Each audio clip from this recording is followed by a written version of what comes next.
Visakha, known as the City of Destiny, is spread on the coast of Bay of Bengal in Andhra Pradesh. Being an abode of natural beauty, this city attracts a large number of tourists and is developing by leaps and bounds. Andhra University, which gained national prominence with its unique style of offering higher education, is situated in this city.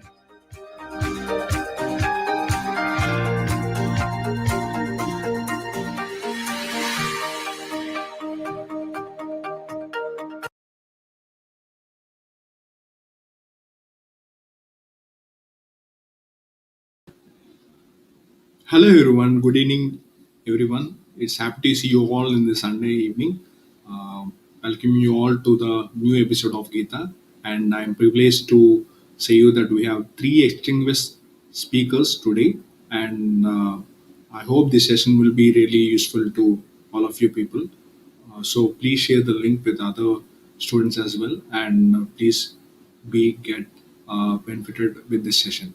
First of all, I want to thank Professor PVGD Prasad Reddy Garu, our Honorable Vice Chancellor Garu, for giving this opportunity in launching this platform and also helping many students with the help of this platform. And I also want to thank our Principal Garu, Professor Perry Srinivas Rao Garu, for helping us in building this platform as well. Gita is a series of tech talks which are being hosted live on every Sunday at 7 p.m. So, speakers from various domains like tech and various scholars and faculty are also giving their uh, talks and sharing their expertise, which are really being helpful for the students of Andhra universities and other universities as well. Today, I'm very much privileged to host today's speakers, and now I hand over the session to today's anchor, Reshma. Please take over the session. Good evening and welcome back to another brand new episode of Gita Tech Talks.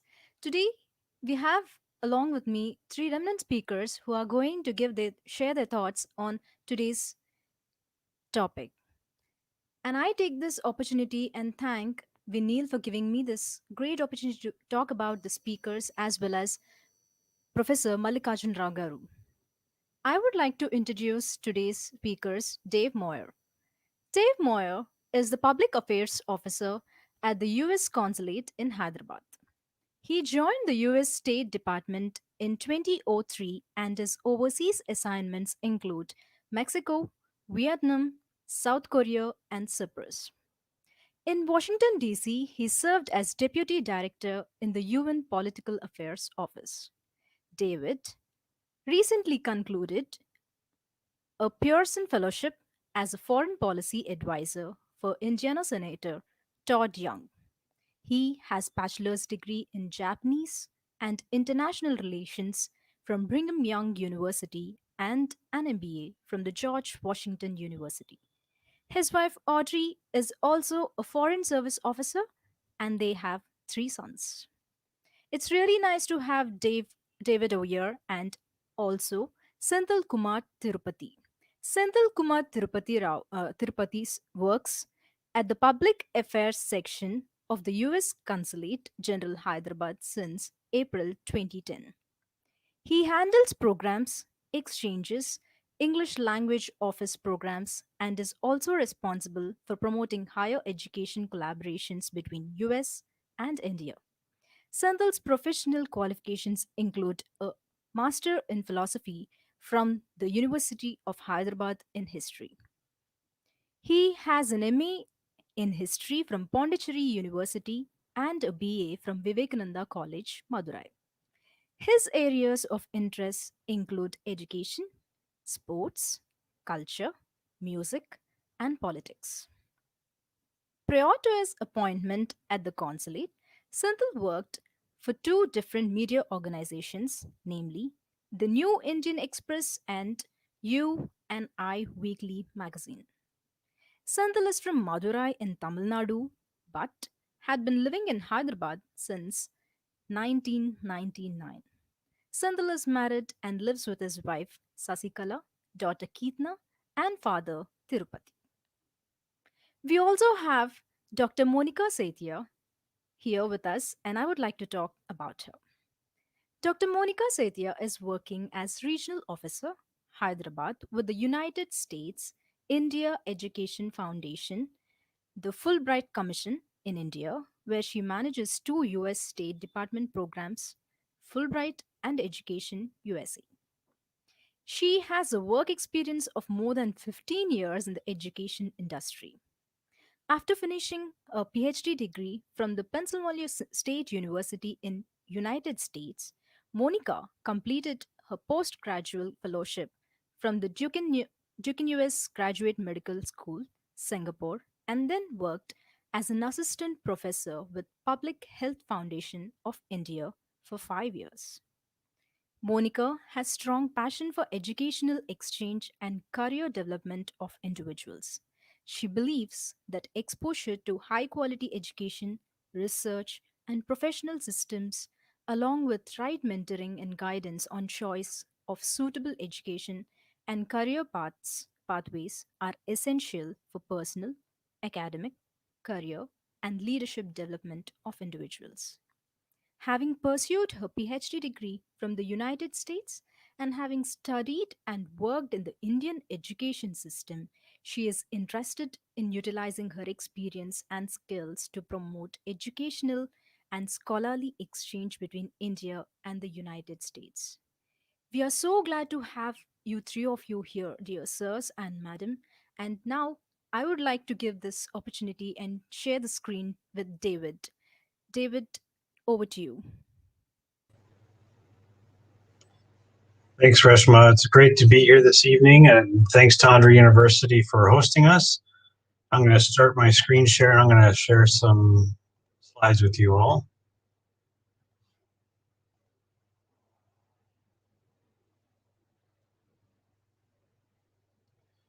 All right, good evening, everyone. As Reshma said, I'm Dave Moyer. I'm the Public Affairs Officer at the U.S. Consulate, and we really appreciate your interest in learning more about study opportunities in the United States. So as part of that bigger discussion, I wanted to give you a quick update on what's going on in America right now and why that matters to you here in India. So we're within the first 100 days of the new U.S. administration that took office in January 20th, 2021. So we're coming up on the end of the first 100 days. Why we care about the first 100 days is because that's the time when the new U.S. administration outlines its priorities. You can get a sense of what topics it will be focusing on for the next 4 years. And we've seen many interesting things so far, but just to recap where we are, as you hopefully all know, we have a new U.S. president. His name is Joe Biden. He probably looks very familiar to you because for 8 years he served as the vice president under President Obama. Before that, he spent time, 36 years actually, in the U.S. Congress in our upper house called the U.S. Senate. Maybe more notable for this administration is the fact that we have the first female vice president in the history of our country, and her name is Kamala Harris. She is unique and important because her mom is from India. She is Indian American, and she grew up coming to India to visit her family here in the Chennai region. And we hope that she will come back and visit India again soon as a vice president. Kamala Harris was a lawyer in California. She was the attorney general in the state of California. And then more recently, she served as one of the senators representing California. So a couple of things of what you can expect from this new U.S. administration, the new president of the United States. This gentleman pictured here is our new Secretary of State. Also, you can call him our foreign minister. And he has outlined a number of topics that he is expecting to focus on over the next 4 years. First of all, of course, he's going to focus on COVID-19, both tackling that issue domestically and also working with other countries to help them tackle COVID-19. So you've heard about some agreements between the United States and India to share knowledge, information about the vaccines, and also funding to help support other countries so everyone can get the vaccine as soon as possible. He's also said that he's going to focus on climate change, This is a new topic that the last administration did not spend a lot of time on. And in fact, just 2 weeks ago, the president's special envoy for climate, John Kerry, a former Secretary of State, was here in India meeting with Prime Minister Modi and others to talk about climate change. We'll hear a lot more about that. Yeah, Secretary Blinken is also going to focus on things like the economy, both the U.S. domestic economy and the global economy. He's going to look at immigration, especially from South and Central America. And he's going to, quote, restore America's standing in the world, which means he's going to focus more on multilateral organizations, including the United Nations, WHO, and similar organizations. Just a little bit of background about this gentleman. His name is Tony Blinken. He's a graduate of Harvard University and also Columbia Law School. So you'll hear more about him in the news and media, hopefully, and maybe he'll come visit India as well. So what can we expect for the next few years with U.S.-India relations? As I mentioned, we've already had a special envoy for climate visit a couple weeks ago. About a month ago, we had the U.S. Defense Secretary here in India. And in addition to those 2 in-person visits, we've had a number of high-level calls between our president, your prime minister, and other high-level officials talking about different topics, including the Quadrilateral Security Agreement, and things like human rights and democracy. India, as you all know, is the largest democracy in the world. The United States is the oldest democracy. So we have a lot in common. We expect we will continue to talk about things that are on the top of both of our agendas. A quick note of background about the U.S. consulate here in Hyderabad. We are the newest U.S. consulate in India. There are 3 other consulates, one in Mumbai, Kolkata, and Chennai. And of course, we have our embassy in New Delhi. When our consulate was created about 12 years ago, they designated the states of Telangana, Andhra Pradesh, and Odisha as our district. So we cover those 3 states out of our consulate. We're very excited in particular about Andhra University and Vizag because I visited there last December. And we made an agreement with your university to host what we call an American Corner.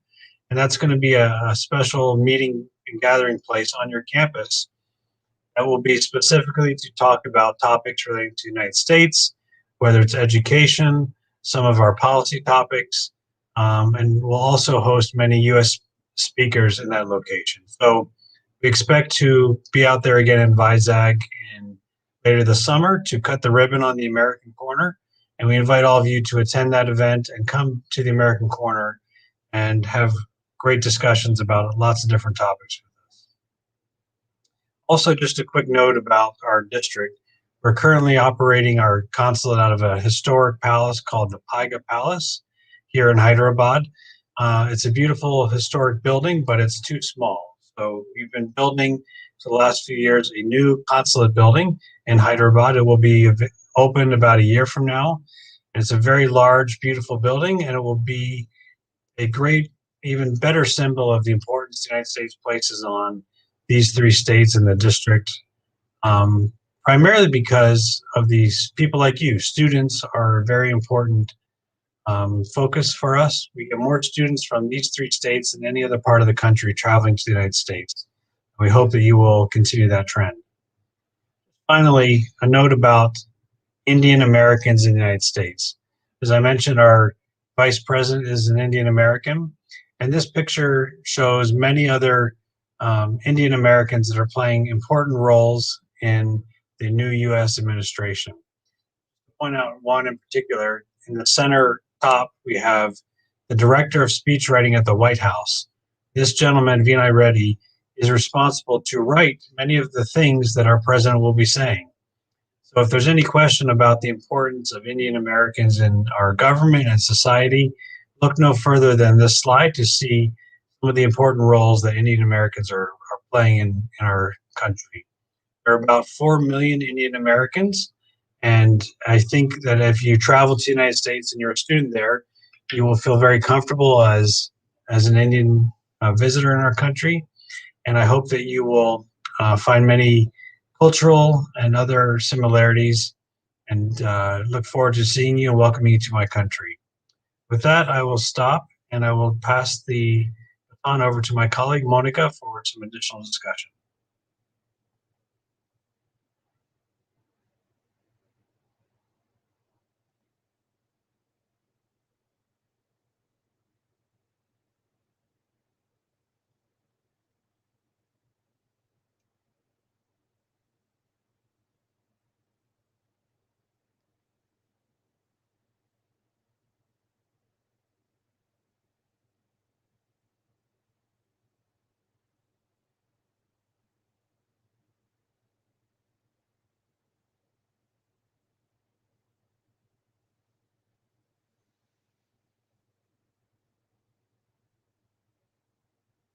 Monika, we cannot see or hear you just yet.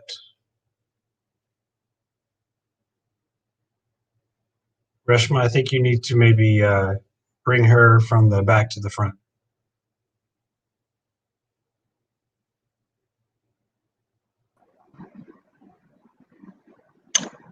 Hi, good evening, everyone. I think now I am visible and audible to all of you. Thank you all of you for joining us this evening, and thank you, Dave, for that setting the stage for me and Senthil to speak about the higher education and exchange opportunities. As Dave mentioned, the students from this region, their high interest in going to the United States and pursuing their higher education. So we will be talking about the aspect today in my session, and then also about the exchange opportunities through the Fulbright programs. So let's get started, and I'd like to introduce briefly my organization. As Reshma mentioned in the introduction, I'm the regional officer for United States India Educational Foundation in the Hyderabad office. And as I mentioned, I'm going to talk about the Fulbright exchange programs and higher education opportunities in the United States today. About USIF, which is the short for United States India Educational Foundation, the vision of the organization is to deepen and widen the mutual understanding between citizens of India and the United States through education and cultural exchanges. The organization has been in being since 1950. To be specific, February 2nd, 1950. So last year we celebrated 70 years in the country. The main activities that USIF conducts in India broadly can be categorized into 4 themes or areas. First is the administration of the Fulbright, Nehru, and other fellowships for both Indian and American citizens. And this includes fellowships for students, faculty, researchers, and professionals. So USIF is also the Fulbright Commission in India, as you might have heard in my introduction also. The second piece of our work is to promote dialogue amongst the Fulbrighters and their communities, which is the result of the educational exchange that has happened. A third very important piece of our activity is the Education USA advising services for Indian students who are interested in pursuing their higher education in the US. I will talk about this in detail. It's another US State Department program. Finally, the fourth set of activities that USI broadly conducts in India includes serving as a resource for fostering linkages between American and Indian institutions of higher education. In today's talk, we're going to focus on the first and the third pieces, which is the Fulbright, Nehru, and other Fulbright fellowships, and the Education USA services, which are for pursuing US higher education. So first, let's go on to understand about the Fulbright programs. Fulbright is celebrating its 75th year worldwide. It was established in 1946. So this is a very special year for Fulbright. And if you follow our social media pages, both the consulate handles and the USIF handles, you will see the various announcements, the various highlighting of our Fulbright alumni, and also the programming that we're doing around the 75th year celebration. So I really invite all of you to follow us on the social media handles and join us in these celebrations. Fulbright programs were a brainchild of Senator William Fulbright. His idea behind initiating these programs was to increase mutual understanding between the people of United States and people of other countries, creating a network of academic and cultural exchange around the world. So you will see that this is very important piece, the cultural exchange piece of it. Academic excellence is definitely an important part of the Fulbright exchange, but also the cultural exchange is a highlight when it comes to the Fulbright programs. As I mentioned earlier, Fulbright programs were established in 1946. Currently, the programs operate in 160 countries with 400,000 scholars who have received some form of Fulbright grant since the inception of the program. Annually, around 8,000 alone, USIF has administered already 20,000 fellowships under the Fulbright umbrella of programs. So you see the magnanimity of the programs is huge. Once you once you become a Fulbrighter, you get connected with this huge network of scholars in these 160 countries that allows you to further enhance your research capacities and collaborate further to improve your network of work, whether it's research or profession. Moving on to the different grant offerings that are available for the Indian students, and I would like to mention that Fulbright programs are currently open. In today's program, I'm not going to go into the depth of each grant offering in the interest of time, but we can offer another session, or you can contact our office and we'll be happy to provide you more information. But these are the grant offerings that are under the Fulbright program. And if you will see on the screen, we have the left side and the right side, which are slightly different. And why so? The Fulbright Nehru, which is the FN word that you see in front of certain grant categories, and Fulbright Kalam, through the FK word that you see in front of certain grant categories, reflects that these fellowships are funded equally by Indian and American governments. So Fulbright programs were initially funded only by the American government, but a few years ago, both Indian government and American government started to contribute to certain Fulbright fellowship grants. And these are the ones on the left side of the screen that you see. The ones on the right side of the screen are still solely funded by the American government. For the audience who is joining us today, the three key grant categories that are relevant to you are the Fulbright Nehru or Fulbright Kalam Doctoral Research Fellowship, the Postdoctoral Research Fellowship, and Academic and Professional Excellence Fellowship. And there is also the International Education Administrator Seminar, which is more for mid and senior level administrators at universities and colleges. Master's Fellowship, though the students who are in the bachelor's program might think that they might be eligible, but actually not, because Master's Fellowship does require you to have completed 4 years equivalent of bachelor's degree and at least 3 years of professional work experience. Also, the fields of studies for all these grant categories are limited. For master's fellowship, there are different fields of studies, and for the next three, which is the doctoral, postdoctoral, and academic and professional excellence, the fields of studies are very different. The fellowships on the right sides are more for professionals or teachers, so I'm not going to talk about these. But I would just emphasize that and promote you all to visit our website or attend one of our programs to know more details about these fellowships, which are currently open. To give you a little peek into the statistics of the Fulbright grants for last cycle, there were a total of 1,688 applications received, of which the majority of applications were for Fulbright Nehru fellowships. This is a major grant category. And of these 1,491 applications, 110 nominees were selected, which is a 7% success rate. So yes, it is a competitive fellowship. So you have to be really prepared well in your applications when you apply for Fulbright grants. A lot of you see the nominees were women, so 44% of them. So for the women who are attended the session today, really highly promote you all to consider applying for the Fulbright grants. If you see the next cycle, around 115 Fulbright Nehru grants will be available. The numbers change slightly every year, but around 115 this year. If you look at the general prerequisites for Fulbright applicants, you have to be an Indian national with a high level of academic and professional achievement. All of you coming from such a coveted university, you already have it in you. A proficiency in English language, in that you're able to communicate your thoughts, your research and cultural thoughts to the predominantly English-speaking country when you go to the US. If you're employed, your applications have to be routed through your university, and you should not be applying if you're holding a permanent residency, which is the green card in the United States, or you have applied for it. A preference is always given to candidates who do not have a very recent extensive exposure in the US. So if you fall into any of those categories and you follow the prerequisites, really highly encourage you all to apply. These are the fields of studies for the three major grant categories that I was mentioning about, which is the doctoral research, postdoctoral research, and academic and professional excellence. I'll just give you a brief on the three grant categories. Doctoral research is for students who are currently enrolled for the PhD program in India.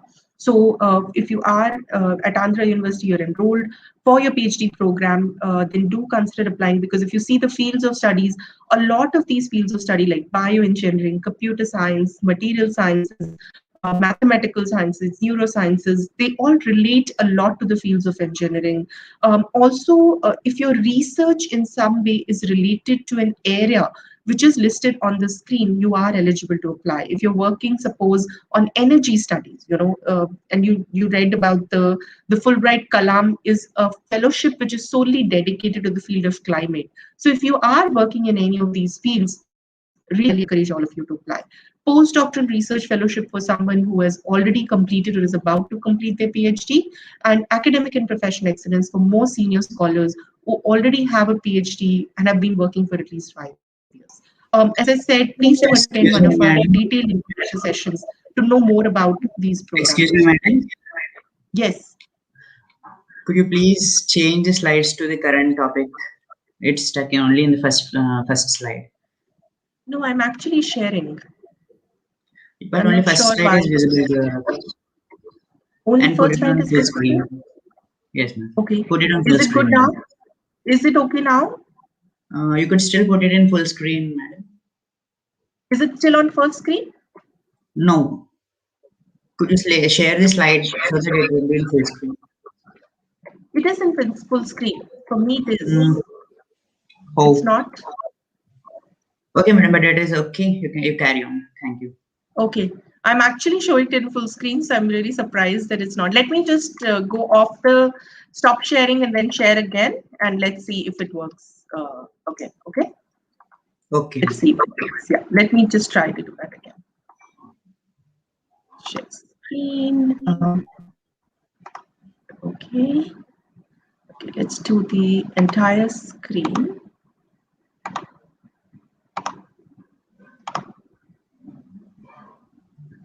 Okay, please confirm if you can see it now. Yes, madam. Okay.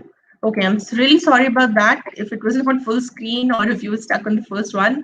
So let's see if this is the fields of studies. In interest of time, I'll keep going, and I hope that going forwards, you're able to see the screen properly. So these are the fields of studies. And as I said, please do attend one of our sessions to understand more about the programs. There are different grant benefits that you get if you apply for the Fulbright programs: a monthly stipend, insurance coverage, allowances, a round-trip economy air travel from your home city to the US host institution. In case of master's program, your tuition and other fees are covered. The application is completely online. You can visit our website to know more about the application procedures and the deadlines, or attend one of our sessions, as I mentioned. So this was about the Fulbright programs to talk today in the short, brief time that we have available at hand. And now we'll move on to the second piece of the presentation, which is about the higher education in the US, which is the second main set of activities that USI follows. So as you heard, in my introduction also, Education USA is the program that is administered by USIF. It is a program which is supported by the US State Department. Now, you know about the US State Department from Dave's presentation, as he mentioned about the State Department. The idea behind Education USA is to provide you accurate, current, and comprehensive information related to higher education in the US. It's a huge network, again, which is present in 170 plus countries with 430 plus centers spread in these countries. So Education USA is your official source on US higher education. So if you have any point you're thinking about pursuing either a master's program or a PhD program in the US, do reach out to Education USA and get your questions answered. To give you a peek into numbers of, the number of international students, so you see that figure on the top. These are the number of international students who studied in the US in 2019-20. And this is based on the Open Doors report, which is released every year by the International Institute of Education. 53% of these international students came from China and India. So India contributes a huge number. 18% alone comes from India. And what it represents in terms of numbers is around 2 lakh Indian students. And if you remember, Dave mentioned about The fact that a large majority of these numbers do come from the two states of Telangana and Andhra. And we do know about the linkages that the students and families in these two states have in the United States. So there are many reasons that students are interested in studying in the United States. Some of these reasons include, of course, the specialization and the quality of education that the US education institutions offer, US being the magnet of the education in the world with finest universities across the globe. The infrastructure and resources at the US institutions are known worldwide with the academic excellence, the world-class faculty, and the facilities available to students. The flexibility and diversity that the US institutions offer is really, really remarkable. I do remember, when I was doing my PhD there, I had the option to do a dual degree. I had the option to choose my coursework. I had all the flexibility to design my own PhD program. And even for that matter, the master's students had that option to choose the core course, the elective courses, do a minor, do a major, depending on what interests them. Besides that, of course, the reputation of the American institutions, I think all of you know about it, and I would really emphasize it a lot. And the kind of exposure that you get is really, really huge, and a global exposure with the kind of students you meet from different countries. I don't think I would have made so many friends, from countries like Korea, Africa, South America, of course, the US, and then Canada. I mean, all over the world, the students come in different Asian countries, and I'd made friends with all of them. So I think these are some of the reasons. Of course, students have multiple reasons that they vouch to go to the US. Now, what Education USA does, what Education USA does, for some of you who might have already thought about going to the US for your higher education, would have looked into the application process, might have found it daunting. So what Education USA program does is it divides the whole process into 5 easy steps. And the 5 steps are researching your options, financing your studies, completing your application, applying for your student visa, and preparing for your departure. Each of these steps has very finer details which are available through sessions, through handouts by the Education USA program and our centers. So you can approach us anytime. You can attend our sessions. I'll share with you the information just in a little bit.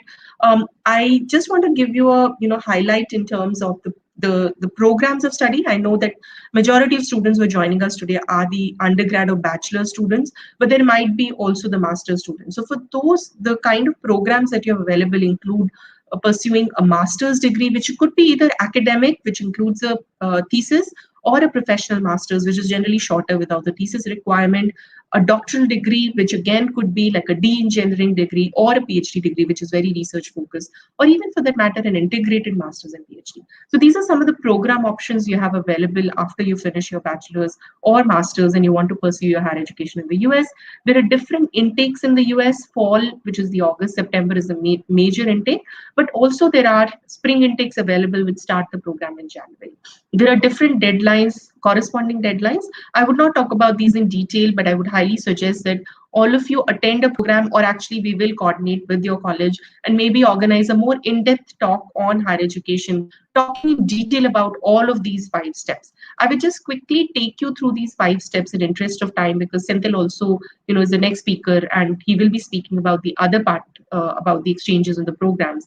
But very quickly, the researching your options is the step which leads to the final shortlist of universities after introspection and external research that you do on institutions. And you have to narrow down your choices and come to the shortlist, final 7 or 8 institutions to which you will be applying. But after also considering the step 2, which is the budget part of it, or how you're going to fund your education. There are different things you have to think about. What is the cost that you're going to incur if you go to study in the US? Every institution is different. The cost is different, tuition, living expenses, based on the city in which the university is located. You have to identify your sources of funding, whether it's your family who's supporting you, or there are any fellowships or scholarships that you want to apply. There are different options for financing available at American institutions. You might have all heard about OPT, which is the optional practical training, the CPT also available, which is curricular practical training. There are assistantships that are available at American institutions where you work for the department, and in lieu of that, you will get some form of stipend. So these are different things you have to think about when you are financing your studies.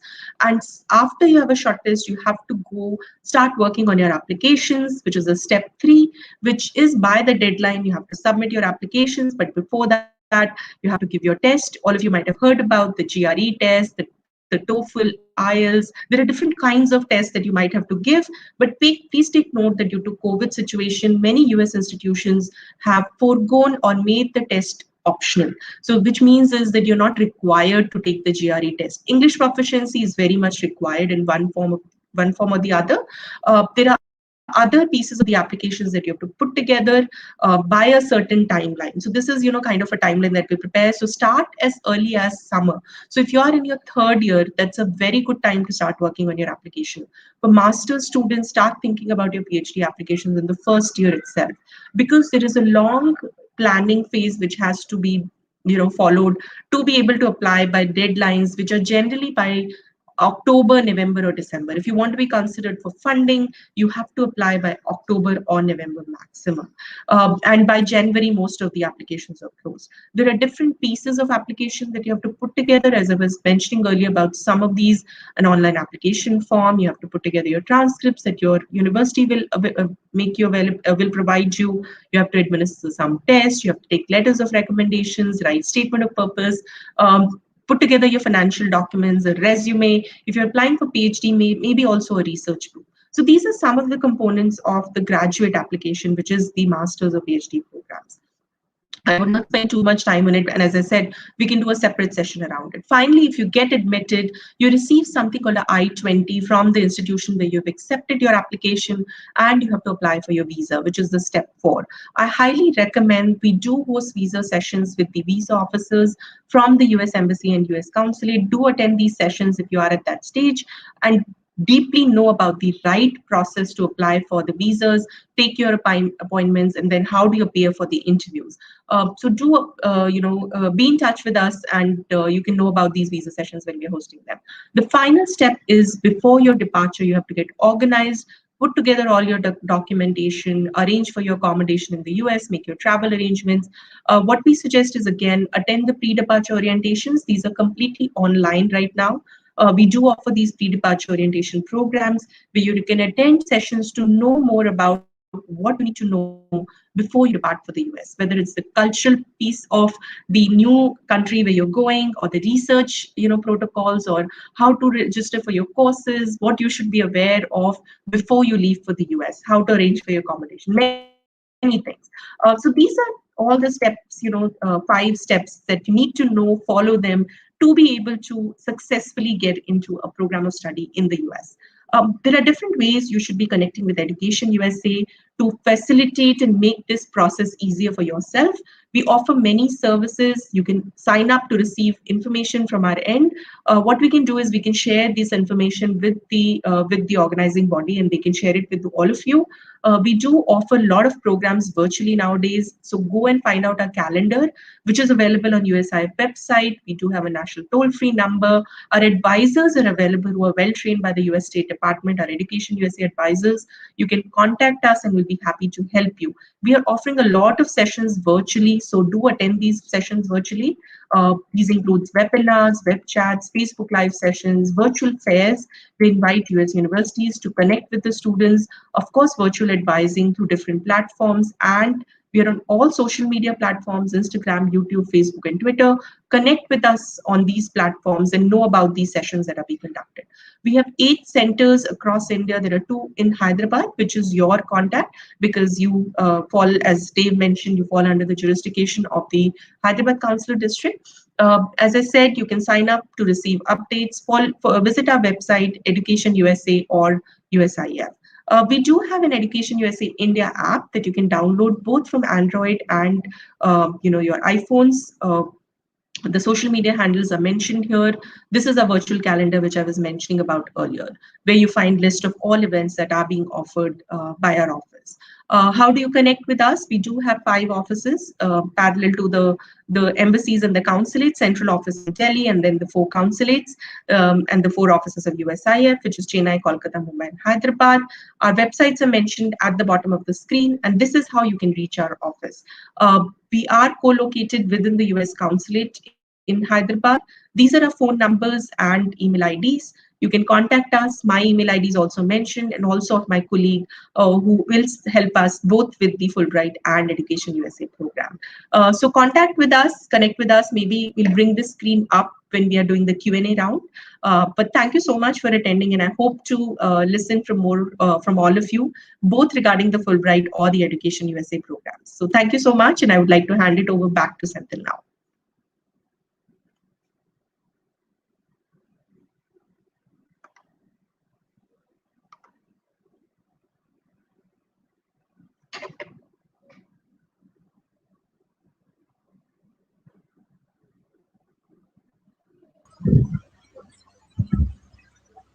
All right. Good evening, everybody. I know it's the toughest thing to do is being the last speaker, that too on a Sunday evening. So I'll try to be as brief as possible. Let me quickly share my screen and the presentation that I wanted to show you all. 1 minute.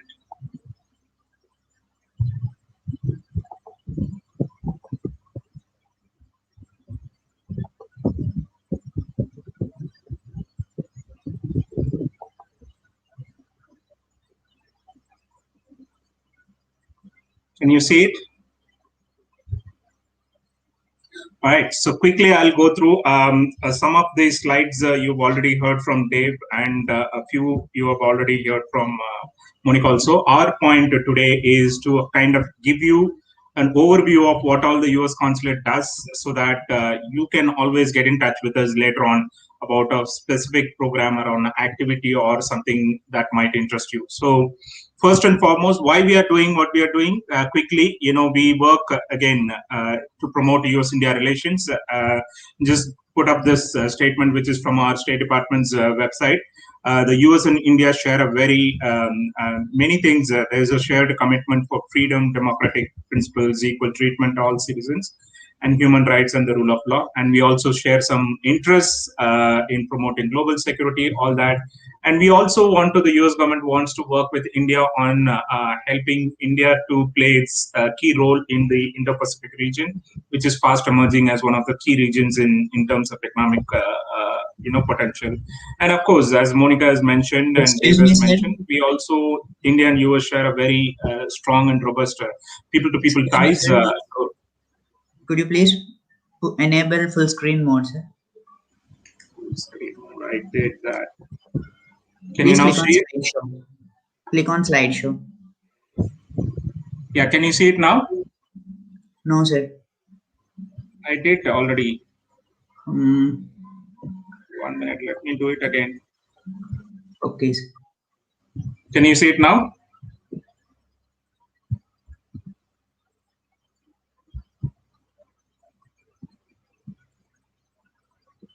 Okay, let me close it and open it again.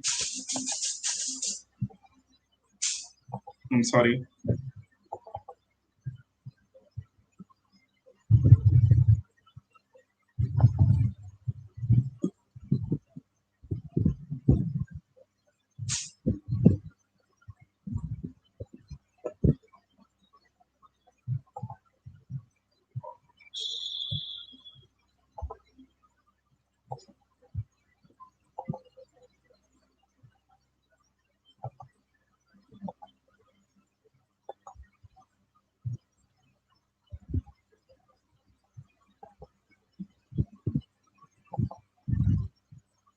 Can you see it now?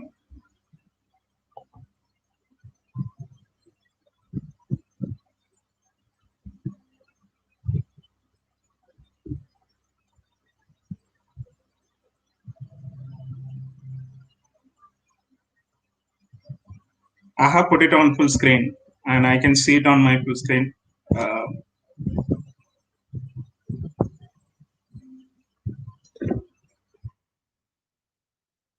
Can I go ahead?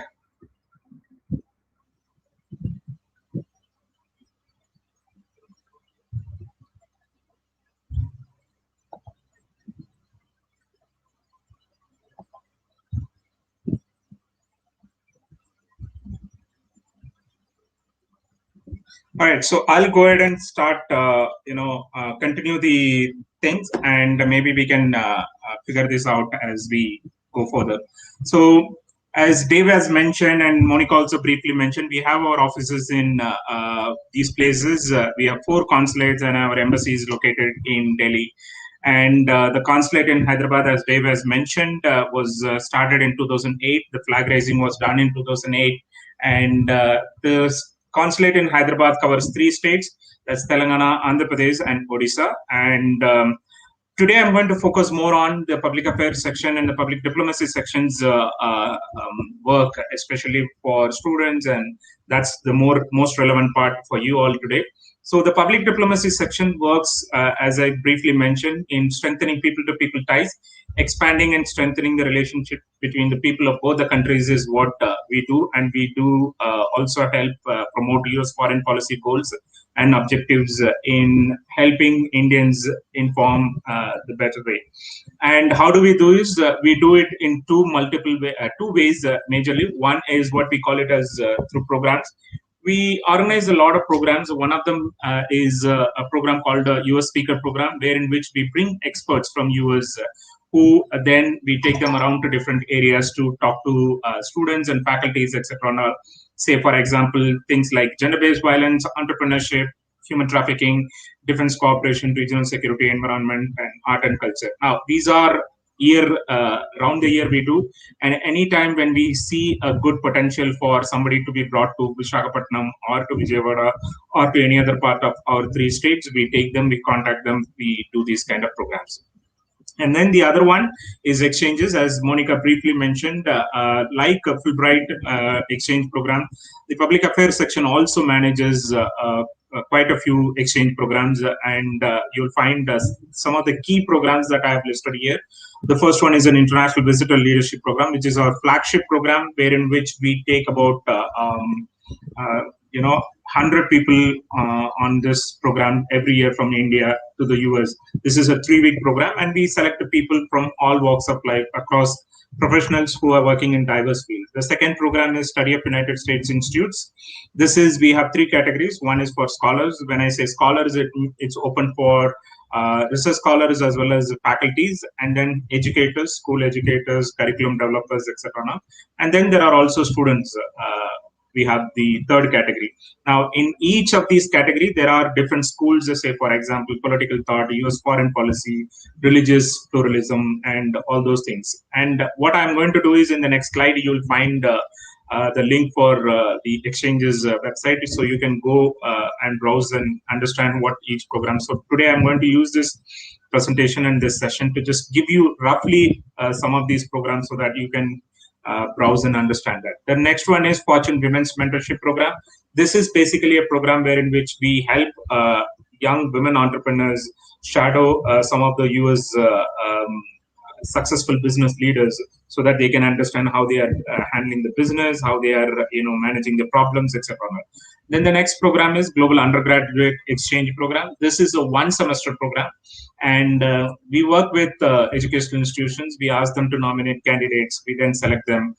We send them to US for one full semester so that they can go spend time there, learn, interact with American as well as other international students, and come back and continue their studies. Then these are other programs. The Community College Initiative Program is another very interesting program. It has built a lot of careers across in the past few years that we've been running this. This is a 1-year program wherein which we select the people whom we think have got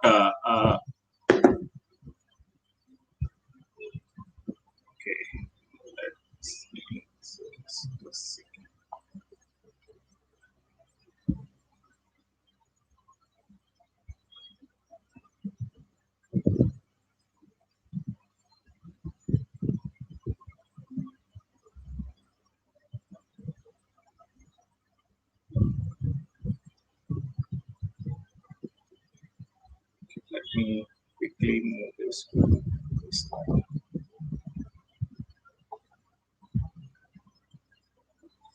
So this is the other exchange programs that I was talking to you. Community College Initiative Program is a 1-year program. And then we also have Kennedy Luber Youth Exchange. It's short called YES program. again another program that we use for Hello, sir. sending. A small Yes, suggestion, sir. Okay, could you please put it into full screen, sir? Because your PPT is not I in full have screen. put it in full screen, Mayur. I don't know why it is not showing. Can you now Yes, see it as full screen? sir. Once, please do a thing, sir. Like do the sharing part again, sir. Stop sharing and do the sharing. Okay, stop sharing and then full screen.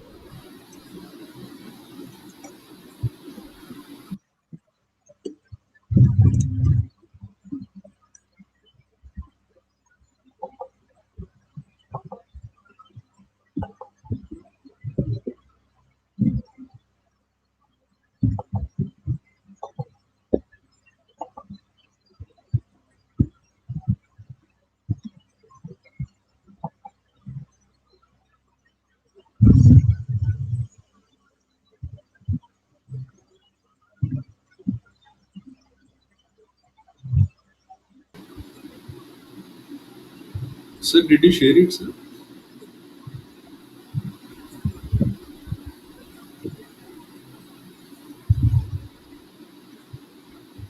Did you share the PPT, sir?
Hey, can you hear me now? Yes, sir. Yes, sir. But Please continue, sir. Please continue. okay, I'm sorry. There's some problem, but I've done what I can do to make it full screen. But anyway, so the next one that I wanted to talk to you about is Regional English Language Office. We have an office that helps people in terms of English language learning and English language teaching. So this is that program, that office through which we work and do programs wherein which we have an English language fellow program where we bring people who are, who stay at an institution and help people in English language learning. And then we have an English language specialist wherein which we bring that person who will be helping in terms of curriculum building, teacher training, and other things, etc. So that's the other one. Then the next one, English Access Micro Scholarship Program that you see on the screen, is more of a institutional collaborative program. We work with an institution and teach English for 2 years to underprivileged kids. And then the last two are more of online resources, open scholarships. That open stands for Online Professional English Language Networks, wherein which we offer English language courses that are being developed by American universities free of cost to teachers who want to improve their professional development, teaching methodologies or professional development opportunities. So that's what we do through this program. And then American English Resources is basically anybody who wants to improve their English language can go to this website and pick up these resources. I've given the link down, and you can use that to check that. Then we also have some limited funding opportunity wherein which we work with institutions as well as NGOs in terms of funding opportunities, where we give them money to do some kind of projects. Some of those projects that we've done in the past few years are listed here: countering gender-based violence, anti-human trafficking, youth empowerment, and these are a big list of areas that we've worked with. Then something I thought which will be relevant to you people, considering that you guys are in science and technology and engineering related field, we have another office called Indo-US Science and Technology Forum. That is the IUSSTF. In short, it is called. And you can again, I put the links in the slide, but for some reason it's not showing up. But anyway, so you can Google and find out about these things. IUSSTF is primarily set up again a binational body, like you just heard from Monika. US and India, both governments have put in money to promote scientific collaboration between both the countries. So some of these things, programs that they offer is scientific networks, wherein which virtual networks as well as Indian and US scientists are coming together and working on projects, etc. Innovation and entrepreneurship, again under this category also there are a lot of programs where they help and women entrepreneurs as well as science and technology related entrepreneurships, etc. Research and development, and need not have to go in details about it. And visitations and fellowships, again something for students, young research scholars, PhD, postdoctoral fellowships, etc. The last year when COVID struck, again we brought in something very unique. Both US and India have been working together on a lot of COVID-19 related issues. So again, that's another area where the IUSSTF supports Indian and US faculties to do things. The last one, very recently announced, is the latest field. Of course, everybody knows, and some of you guys probably maybe even working on this area. Artificial intelligence is one area which is fast emerging as one of the topics or areas which has the potential to impact the world. So the US and India has announced a US-India Artificial Intelligence Initiative, under which both the governments and both scientists as well as tech teams from both sides will be working on how AI can be utilized for health or workforce development, etc. So those things and these information is available in the website that iussstf.org. So you can find over there. And with that, this is something that you've also already Dave has mentioned, and we will soon be moving to a new consulate where this all these things that Dave mentioned, Monika mentioned, all will be physically placed over there, and you'll be glad to be in touch with us with that.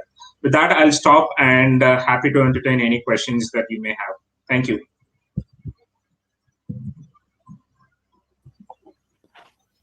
Thank you so much, sir. That was really very, very brief information about the consulate.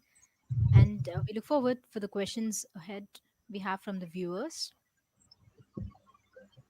I did make few notes on the questions for ma'am and also Senthil sir and Dave Moyer sir. So, what are the requirements actually? You have said that you are going to provide education or teach language to the underprivileged people. Will they be given an opportunity to actually study abroad once they are perfect with the language and all? Is that a question for Senthil? No, anyone can answer that. Anyone can. I'll answer it if that's all right. So basically, we understand that in order to access many of the programs that Monika has talked about, fundamental starting point is having the English language ability that will qualify you to go study in an English-speaking country like the United States. So you're not going to get that level of skill in just 1 or 2 years. You really need to start much sooner. So that's why we start working with younger university students or even high school students in some cases. And we try to provide a service for free that many people who have greater means maybe purchase on their own. They hire private tutors, or they go to a good private school, high school that has taught them English, but not everyone has those opportunities. So we're trying to, as we say, level the playing field by giving this opportunity to people regardless of their financial means, with the hope that if they have English, they already have good academics, then maybe they can start to consider many of the programs that Monika and Senthil have showcased tonight. But it all starts with, or one of the fundamental things is having the English language ability. That's very noble, I have to say. And this consulate, whatever is there, is doing a great job. And I hear to see many more good things from you all. So also I have, yes, the language barrier is clarified, and the documentation. Coming to the documentation, when the exchange program is happening, like students from the, be it bachelor students or the master students who are going for the postgraduates. So what are the main important documentations required for them? Right. I think I'll take that question. So, because it's more focused on either the master's or PhD admissions in the US.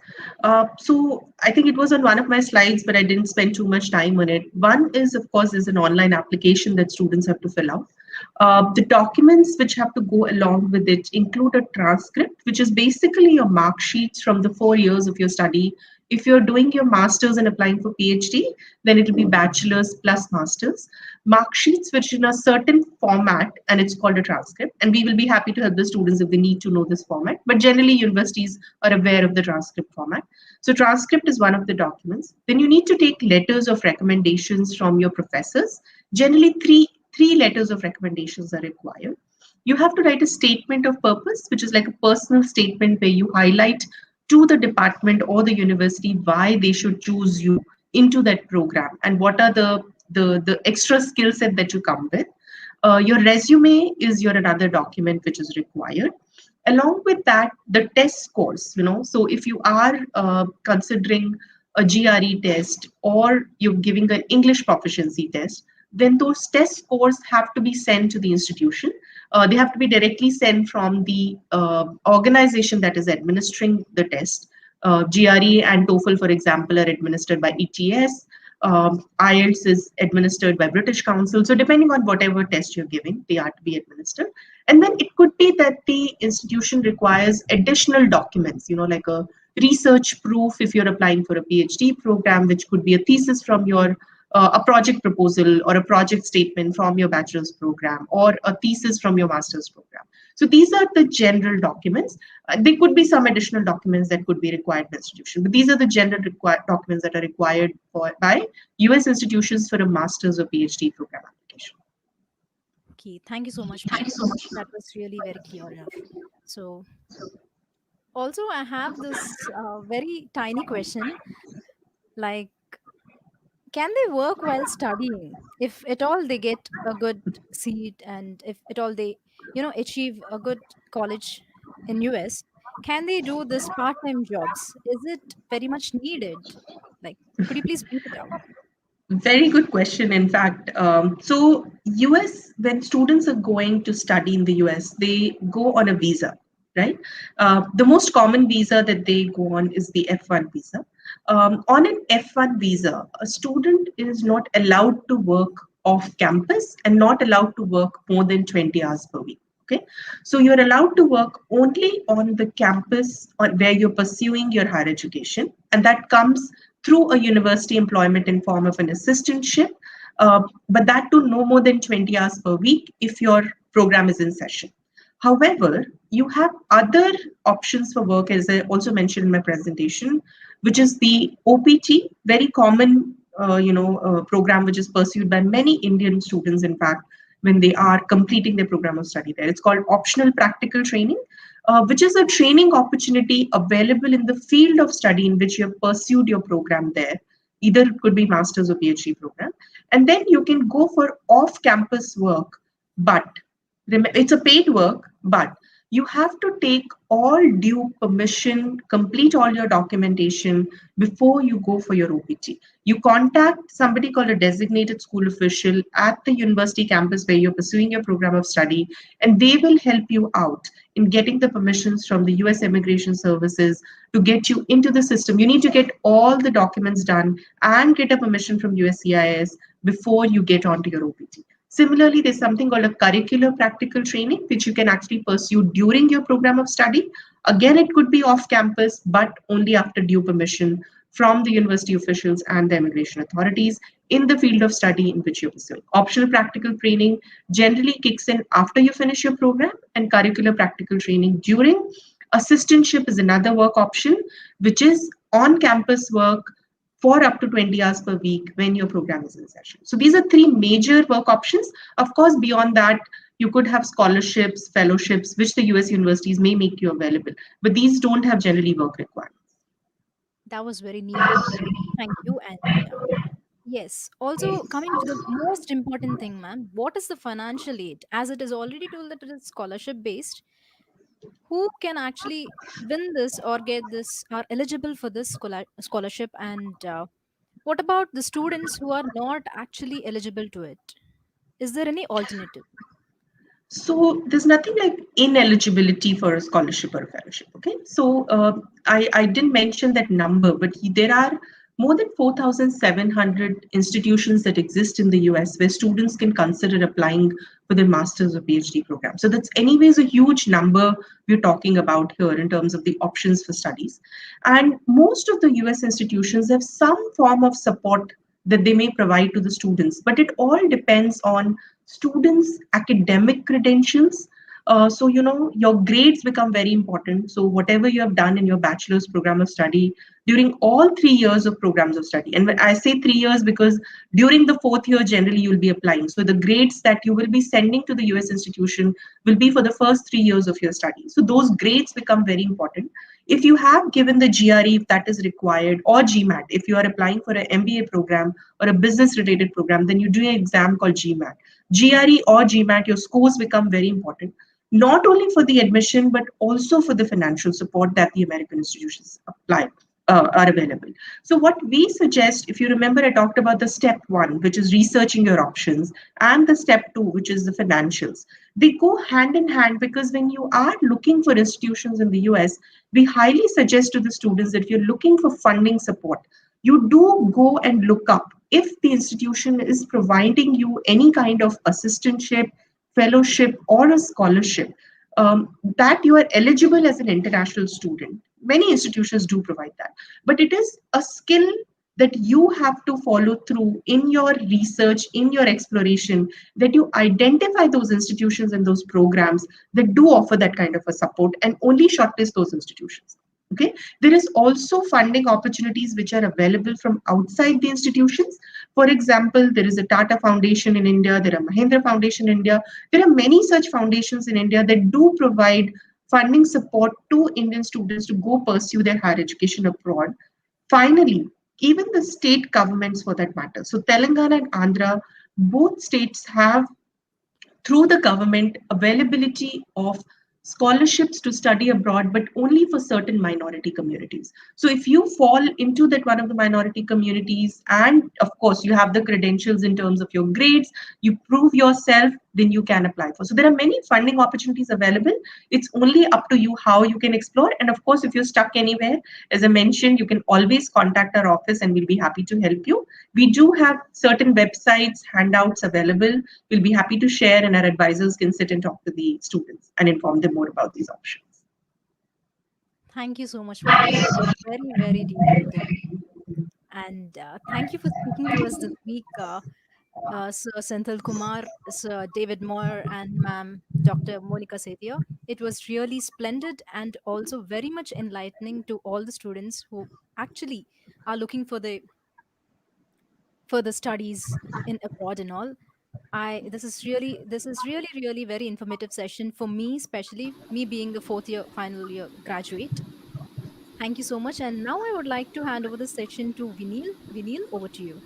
Reshma, there is one more question in the private chat. So can you please read it out? Okay, there is one more question. Sorry for that interruption, but we have a question from here, which is what is the minimum marks required for the GRE to get into top 10 universities of USA?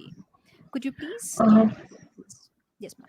Okay, so there is now such thing as a minimum marks. US institutions are very holistic when it comes to application review. They don't look at one aspect of the application. Of course, the quantitative aspect of an application is the GRE score or the GPA, which is the percentage of grades that the students have received during the bachelor's program, or the TOEFL score, which is like a cutoff used, TOEFL or IELTS score, which is a cutoff used for English proficiency.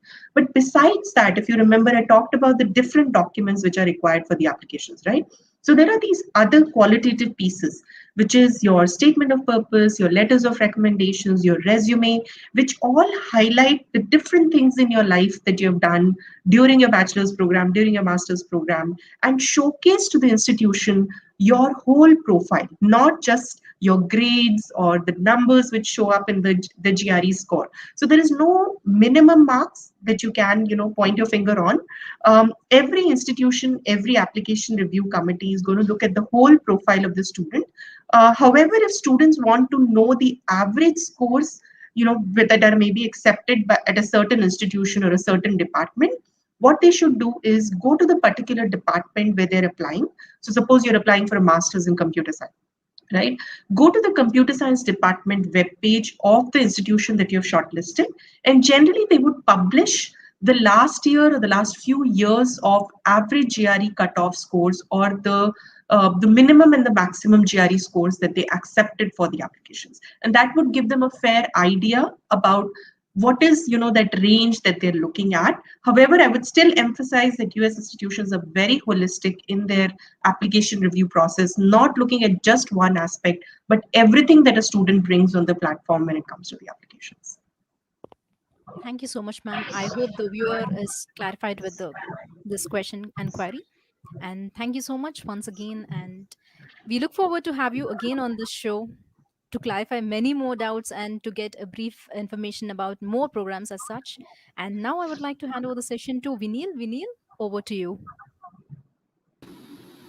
Thank you so much, ma'am, and sir, both the Dave Moyer sir and Senthil Kumar sir and Monika ma'am. Thank you for sharing your time with us, and it's been a really interactive session with all the students of Andhra University, and I guess most of the students have been filled with this talk, ma'am.